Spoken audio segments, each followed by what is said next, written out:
Muito bem, este é Conexão Futura ao vivo aqui pelo seu canal Futura e também pela internet no nosso site futura.org.br.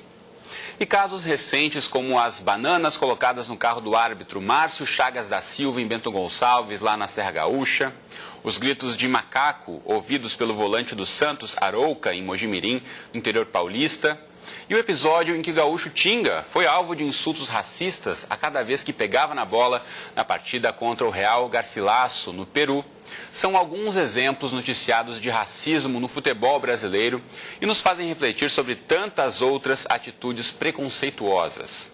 Há 25 anos foi criada a Lei 7.716, que define os crimes resultantes de preconceito racial e determina a pena de reclusão a quem tenha cometido atos de discriminação ou preconceito de raça, cor, etnia, religião ou procedência nacional e torna inafiançável e imprescritível o crime de racismo. Outro avanço na legislação foi o Estatuto da Igualdade Racial de 2010, destinado a garantir à população negra a efetivação da igualdade de oportunidades. Mas apenas leis não mudam hábitos e formas de pensar de geração em geração. Então, no programa de hoje, a gente fala sobre racismo no Brasil. Para essa conversa, a gente recebe aqui no estúdio o Ivanir dos Santos, ele que é interlocutor da Comissão de Combate à Intolerância Religiosa. Aqui ao meu lado está a historiadora Vânia Santana. E também com a gente no estúdio está o Hélio Semog, ele é secretário executivo do CEAP, que é o Centro de Articulação das Populações Marginalizadas. E logo mais a gente também fala com o Jaime Mitropoulos, ele é procurador da República aqui no estado do Rio de Janeiro e procurador regional dos direitos do cidadão. Você em casa, como sempre, também é nosso convidado, então aproveite aí para tirar suas dúvidas, participar da conversa, mandando mensagens, comentários e opiniões para a gente, contando também como você percebe preconceito e racismo no dia a dia na sociedade brasileira. Pela internet você tem duas formas de participar, a primeira delas é no nosso facebook.com/canal Futura Oficial, que aqui você já encontra esse post com uma foto aqui do jogador Tinga. Você pode curtir, comentar, compartilhar, deixar registrado aqui nesse post a sua mensagem, que daqui a pouquinho eu repercuto aqui no estúdio com os nossos entrevistados. Outra forma de participar pela internet é mandando sua mensagem para o nosso perfil no microblog, Twitter, nosso perfil que é o @canal Futura. E você ainda tem como opção o nosso bom e velho telefone, que é o 0 operadora 21 3523 4098. Os contatos estão aí na tela para você. Toma nota, ligar para a gente, daqui a pouquinho a gente atende aí a sua chamada. Enquanto isso, eu dou boa tarde aqui aos nossos entrevistados. Tudo bem com vocês? Bem-vindos. Perfeito. Bom, eu falei aqui no comecinho do programa sobre as diversas formas, né, de que o preconceito, a discriminação racial está registrada na legislação brasileira. Mesmo assim, essa série de eventos no futebol, outros casos como o ator que foi preso injustamente, acusado de um assalto, sem ter uma investigação correta. O caso agora no fim de semana também da Cláudia, aí, presa e arrastada por uma viatura da polícia. De que forma a gente pode pensar que apenas legislação não é suficiente para promover uma discussão e mudança de consciência sobre racismo no Brasil, Vânia? Bom, boa tarde a todos os ouvintes, é um prazer estar aqui. Eu acho que a gente tem sempre uma oportunidade nesse momento.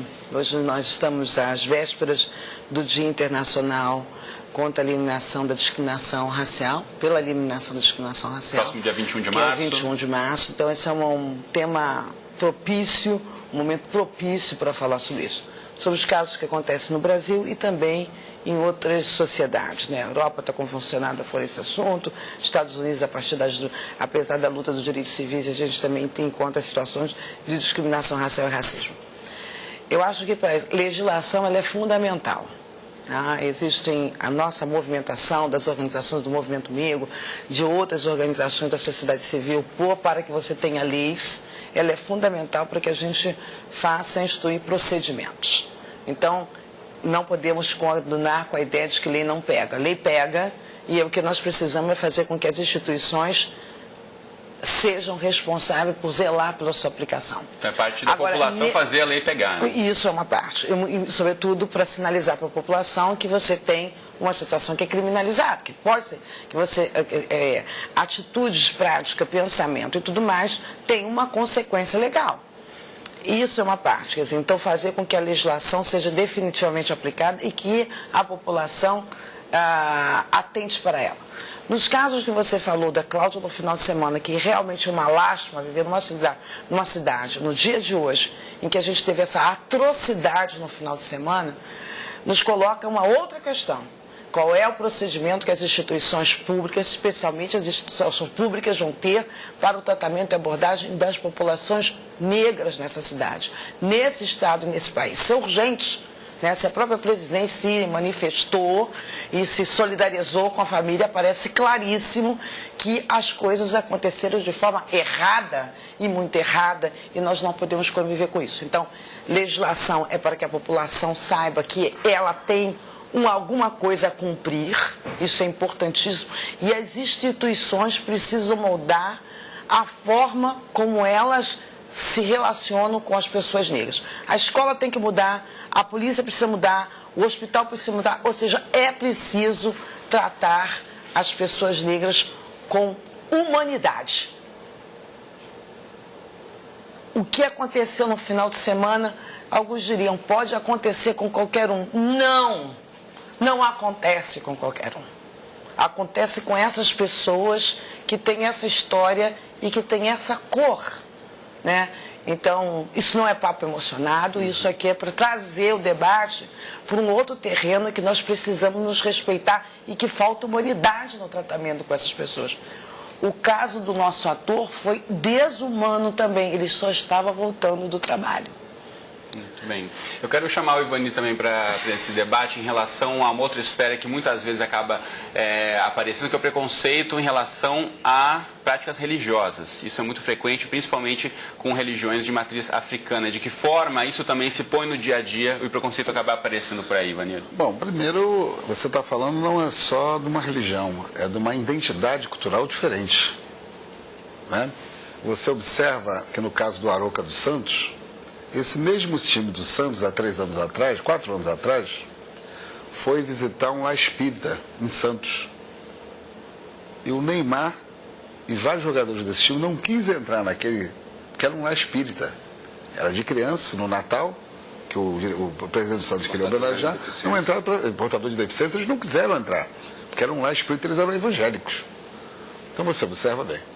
Nós estamos aqui falando do debate do preconceito, da discriminação, a história dos jogadores, a história agora que acontece na comunidade, no dia a dia. Isso tem a ver com como é que as pessoas veem o outro. Então você ser negro, está ligado à cultura negra, a cor da pele, a questão da identidade cultural, a forma de vestir, a forma de andar e o lugar que mora, o lugar onde está, no conceito de certos segmentos da sociedade, não é aceitável. Você vê o caso do menino que foi amarrado na Zona Sul. Aqui no Rio de Janeiro, pelos chamados justiceiros, o menino que supostamente teria cometido um delito, um assalto, foi preso no poste, no meio da rua. Ele é um delinquente. Ele tem que ser tratado segundo manda a legislação. Não a pessoa se sentir no direito de fazer justiça pela própria mão. Então, o racismo ele tem essa coisa, A uns é permitido, você faz tudo. O caso do menino na Baixada Fluminense, foi executado com um tiro na cabeça. A outro não, você é cidadão, você tem um procedimento legal. Você caminha até a delegacia, você dá entrada. E aí, no caso religioso, no caso cultural, há um desrespeito à Lei 10.639. Tem uma lei federal. Que prevê que a discussão sobre a história da África e a história da África brasileira seja incluída na escola. Isso ajudaria muito a mudar a cabeça dessas pessoas, que a gente tem que mudar a cabeça de uma geração. E digo mais, é urgente a Lei 10.639 nas academias de polícia. Na formação dos policiais? Os policiais, E olha que você tem uma base policial negro muito grande, mas educados a fazer uma repressão a partir de uma lógica institucional que vê esse negro como coisa. Estamos dizendo, mas o policial é negro, mas ele não é educado como negro, ele não se vê uma pessoa envolvida numa cultura negra, ele vê dentro de uma estrutura onde o racismo faz parte, forma preconceituosa, eugênica, racista, de ele olhar o outro. Então não vê o outro como igual. Vou te dar um exemplo. Nos Estados Unidos, normalmente, quando um policial negro e branco, um policial vai abordar, o negro geralmente ele fica um pouco afastado, uma pessoa negra. Porque ele sabe que é um igual, aquilo pode acontecer com ele. Aqui não. Então o caso da Cláudia é um caso típico. Ela vai dizer, mas foi um policial, o sargento era preto, Ivanildo. Sim. Mas a doutrina que faz com que ele desrespeite a vida daquela trabalhadora, moradora de uma comunidade, não é feita por ele. Então, acho que esse debate, essa reflexão ainda tem que muito crescer na sociedade brasileira. Muito bem, tem chegado aqui para a gente algumas participações pela internet, inclusive a Anne Hill pelo Facebook, apontando a questão da Lei 10.639 que o Ivanir pontuou aqui, falando da educação, né, de como mudar aí de gerações, trazer essa discussão para as famílias também, para dentro de casa, e os próprios professores e educadores também têm um papel fundamental. E outra participação é do Dilon Pressan pelo Facebook, obrigado também pela participação, que fala aí que é necessário investir em educação e numa cultura que respeite a diversidade. Aí ele fala que os pais passam aos filhos o que receberam. Aí, a partir daí, Semog, como é que a gente pode tentar promover uma discussão também para que os próprios pais tomem consciência do que estão passando para o filho? Porque, como já apontou aqui nosso espectador Edilon, é no exemplo, é numa piada fora do contexto, um comentário sem graça que a criança ouve e acaba reproduzindo. Essa questão da educação e da banalização do racismo no Brasil é muito complicada, porque você tem dois grandes espaços de formação da pessoa. Um é a família e outro é a escola. A escola a gente tem lidado com algumas dificuldades significativas, principalmente pelo currículo que é apresentado, a forma como a legislação, particularmente a Lei 10.639 tem sido aplicada. A Lei 10.639 ela trata do dessequestro da história do negro do Brasil. Você não pode ter uma população que é mais de 50%, um povo que corresponde a mais de 50% da população, não ter a sua história presente. A outra questão é a forma como se banalizou a criminalização da cor. Então, essa ação, principalmente pelo poder de polícia, pelo poder de justiça, é fatal. O negro é o que recebe a maior pena pelo crime, o negro é o sempre criminalizado. A Fânia colocou o exemplo, pode ser em qualquer lugar do Brasil, em qualquer lugar desse estado. Se é negro, ele é um ponto negro sujeito à ação criminalizada do poder de justiça, do poder de polícia. E uma terceira questão é como é que essas conquistas que você colocou, a Lei CAO, o Estatuto da Igualdade Racial, a Lei 10.639, ela avança na sociedade porque são conquistas dadas num processo democrático. Foram disputas democráticas de um processo de luta do movimento negro, que eu diria que vem desde os anos 1500, quando os primeiros negros chegaram aqui escravizados.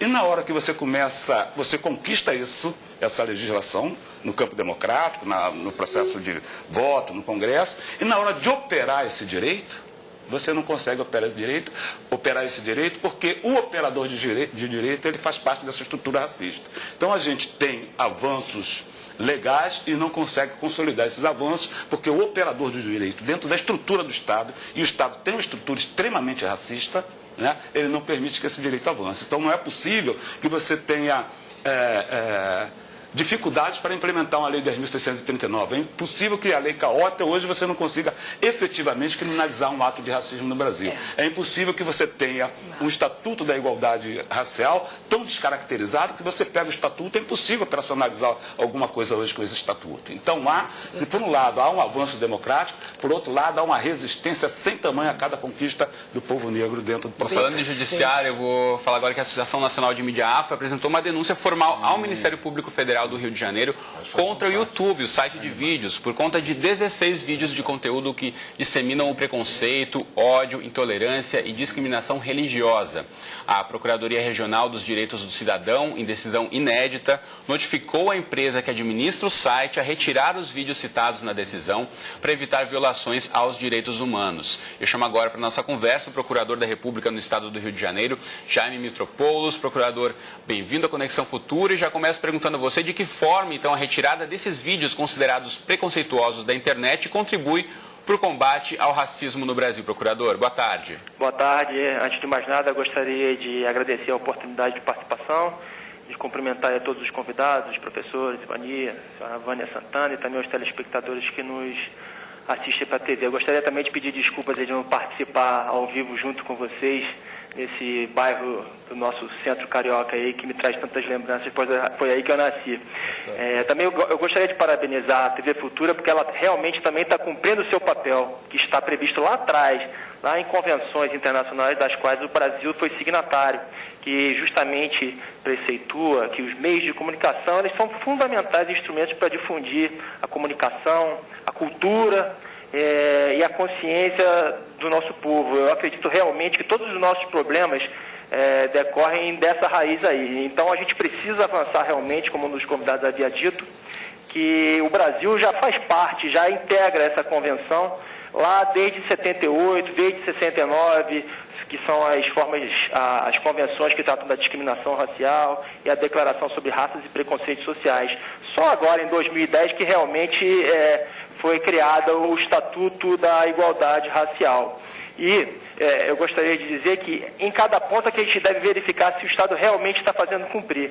No caso concreto, nos chegou aqui ao Ministério Público Federal realmente uma representação noticiando que alguns vídeos circulando na internet estariam difundindo uma visão distorcida e irreal de algumas religiões de matriz africana.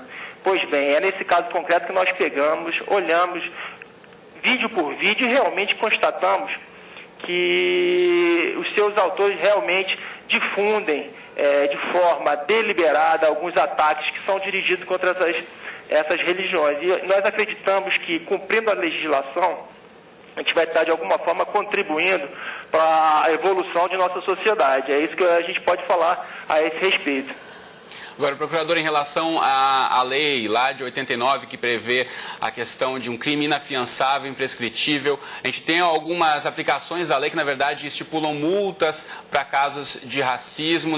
Como é que a gente consegue entender isso? Se uma legislação prevê um crime que dê cadeia, inafiançável, e, por outro lado, muitas vezes a decisão da justiça é de multas ou penas mais brandas para crimes de racismo. Alô? Alô, procurador, está me ouvindo?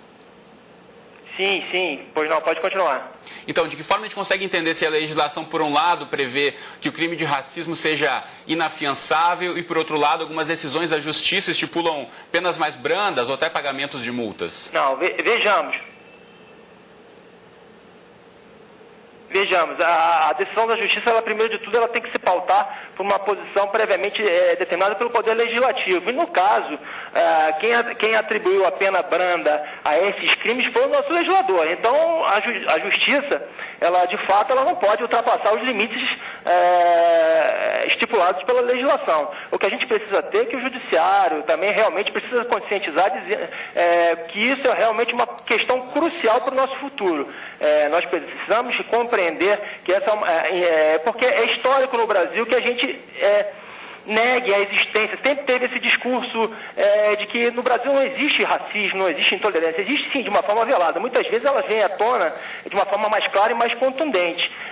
No caso concreto, a gente pode dizer que, pontualmente, quando ele chega à nossa mesa, a gente procura adotar o melhor instrumento processual que a gente tem nesse sentido. Eu volto a repetir, o melhor remédio para a gente avançar na nossa sociedade é a educação, é o fomento da cultura, é a conscientização paulatina de nossa sociedade. Agora, no caso concreto, tendo chegado em nossas mãos esse caso de intolerância, de um discurso de ódio, o que a gente fez foi aplicar, no exato momento, com o rigor que a legislação nos permite, o artigo 26 lá do Estatuto da Igualdade Racial, a Lei 12.288 de 2010, que prevê que o Ministério Público tem que agir, inclusive, para retirar esses sites de circulação, porque, de fato, eles demonizaram, eles atacaram, e eu não imagino, a gente tem que realmente, como estava falando o professor Ivani, a gente tem que se colocar no lugar do outro, porque eu não consigo vislumbrar num canal de televisão, no meio de comunicação, na internet, alguém, por exemplo, submetendo, ridicularizando símbolos de religiões, por exemplo, da maioria. Esses casos a gente não consegue enxergar. Ora, aí vem o contra-argumento de que a liberdade de manifestação é algo que está previsto no nosso ordenamento jurídico. Sim, é previsto. Mas, por exemplo, eu posso me manifestar, fazer minhas manifestações políticas, mas não posso incendiar, por exemplo, o Palácio Guanabara. Não posso. Eu tenho o direito de ir e vir, mas também não posso entrar no country. Com certeza, como disse aqui o Ivani, o direito de cada um começa quando acaba o do outro, né? Eu quero voltar aqui para o estúdio rapidinho, procurador. Seja, alguém tem a liberdade de expressão, de expressar os seus sentimentos, expressar a sua religiosidade. Isso não nos permite, por exemplo, de usar um canal de televisão ou de um meio de comunicação como é a internet para veicular ofensas, submeter símbolos, orixás, deuses de outra religião. Isso não é possível. Isso sim é difundir um discurso de ódio, de intolerância, de discriminação. E para isso o Ministério Público, o Poder Judiciário devem estar atentos para utilizar os instrumentos que nós temos à nossa disposição. Entendeu? Agora, se a pena é branda, que a sociedade continue a discutir para que a gente eleve e justamente, por enquanto, nos casos pontuais onde existem, que o caso concreto chegue às mãos do judiciário e que ele adote o máximo de rigor possível dentro do que a lei permite. Procurador, nosso tempo está correndo, eu preciso voltar aqui para o estúdio rapidinho, eu quero ouvir a professora Vânia em relação a essa questão. Tudo bem, está certo de tal, mas nós precisamos concordar que o Poder Judiciário, de todos os poderes instituídos, é o mais resistente, o menos permeável ao avanço de determinados direitos. Ponto. Isso é flagrante numa série de outras situações. Vamos trabalhar juntos para melhorar, etc. Como disse Semog, casos como esse que aconteceram da atuação do promotor, só nos vem a confirmar o fato de que precisamos trabalhar juntos para que os casos sejam devidamente tratados. A gente precisa identificar os atores que precisam trabalhar. Porque o que acontece é o seguinte, todo mundo tem alguma coisa para fazer de novo, mudado, transformado. Aparato do executivo, do judiciário e do legislativo. É isso que nós precisamos. Na defensiva, nós não vamos resolver o problema. E concordo, só um minuto, Ivani, que tudo é uma questão de educação e informação. Óbvio, muito bem. Mas não vamos só fazer o trabalho de conscientização. Não é uma tarefa futura. Nós precisamos, claro, nós precisamos entender ao que o racismo serve. Porque, no fundo, quando eu retiro direitos de um, eu expando o privilégio dos demais. E é essa relação de poder que a gente precisa. Claro que vamos fazer o trabalho de conscientização, mas nesse trabalho de conscientização vamos falar de privilégios, vamos falar de privação de direitos, vamos colocar o perfil, que se parece até que vamos só fazer cartilha, um seminário e a coisa toda. Não, nós estamos falando de distribuição desigual dos poderes, dos saberes, do conhecimento e, obviamente, da atuação política. Então, não acontece por acaso, entendeu? Bom, independente de eu achar se é justo ou não justo, se o Estado que se está configurado é a nosso favor ou contra, a gente tem uma noção disso do ponto de vista da nossa militância, da nossa história. Mas é inegável que algumas vitórias que nós tivemos teve o papel do Ministério Público. As pessoas não sabem acionar o Ministério Público, é o fiscal da sociedade. Tanto no caso da Sony Music, né? Nós provocamos o Ministério Público naquela época, vê isso? Foi. Conseguimos ter uma vitória agora, depois de muitos anos, embora nós apanhamos muito naquela época, né? Agora que teve uma vitória, foi o Ministério Público. Com auxílio da defesa nossa, dos advogados que entraram, mas foi quando nós provocamos o Ministério Público. Né? Esse é o primeiro ponto. Ao caso de São Paulo, que houve um caso com relação a uma igreja, uma televisão famosa, importante, poderosa, né? Foi obrigado a nos dar o direito de resposta, foi acionado o Ministério Público. Então, muitas vezes você está colocando a falta das pessoas recorrerem aos seus direitos já garantidos? Saber os instrumentos que tem no próprio Estado e acioná-lo a nosso favor. Porque às vezes nós não sabemos isso. Sabe os mais organizados. O poder econômico sabe fazer isso muito bem. Né? Aquele que tem grandes instruções, que tem um privilegiado, sabe mexer nisso muito bem. Não é todos que são protegidos. Se alguém meter a porta no seu apartamento para entrar, você sabe onde você vai. Na favela, não. Então, já penso o seguinte, eu acho que saber usar esse instrumento, mesmo às vezes quando ele não é totalmente favorável a nós, que às vezes não é. Mas saber lidar com eles, lidar com eles é uma grande ciência. Isso nós soubemos nesses anos todos. Né? Eu acho que o pouco que se avançou, o pouco que se tem trabalhado, tem isso. Eu quero chamar a atenção, inclusive, que o Ministério Público agora, federal, esse mesmo procurador Jaime, fez uma audiência pública com muita gente. Que o Estado é laico, que nós sabemos, né? Mas não é assim a relação do Estado com as religiões isso acaba não sendo posto. Infelizmente, então, nosso tempo aqui já está correndo. Então, a gente gente tem isso que é importante aqui para seguir por mais clareza, né? 1 hora de programa, mas eu queria ouvir, antes de encerrarmos, o Semog também em relação a isso. A gente tem várias participações aqui, Semog, falando da relação da educação mesmo, dos grupos se organizarem, como já apontou a Ivanir, a professora Vânia, o cidadão tomar conhecimento do que já é lhe garantido perante a lei? Não, a lei ela está sendo aplicada e o que ocorreu é que havia uma expectativa de que o movimento negro, que o movimento social negro não acompanhasse a lei, mas acompanhou. A gente tem trabalhado, o CEAP particularmente tem uma ação intensa em torno da 10.639, aqui o próprio Canal Futura também tem outra ação intensa em torno da 10.639, e o que nós não vamos é deixar de que essa lei passe, porque o importante, porque se você consegue consolidar a lei, você avança na questão da sociedade brasileira conhecer a história do povo negro no Brasil e avança, sobretudo, em conhecer a cultura negra no Brasil, que passa pelo combate à intolerância. Se conhecendo a cultura negra brasileira, provavelmente essa criança vai ter o melhor desempenho escolar e provavelmente vai abandonar esses preconceitos que são lhe colocados de uma forma muito perniciosa. O nosso tempo aqui realmente já está estourado. Eu quero aproveitar que a gente está falando aqui sobre cultura, mudança de comportamento. A gente sempre gosta de divulgar aqui sites para as pessoas em casa buscarem mais informações. Então, um deles que eu vou colocar agora para você é o do CEAP. Você pode acessar o ceaprj.org.br, que é o Centro de Articulação de Populações Marginalizadas, para ter outras informações aqui. Também, falando em direitos e buscar aí os direitos já garantidos, Secretaria de Políticas de Promoção da Igualdade Racial é o CEPIR, com 2ps.gov.br. Está aí na tela para você também. Com certeza a gente vai voltar a esse assunto aqui, nosso tempo já estourou, mas agradecendo Maria, o Luiz Dias, o André, todos que participaram aqui, mandaram mensagens para a gente. Professora Vânia, muito obrigado. Também. Ivanir, Semog e também o procurador Jaime, que falou com a gente por telefone. Obrigado a todos. A gente volta amanhã em mais um Conexão Futura, ou nas reprises, 00:30 e 7 da manhã. Encontro você na próxima. Até mais.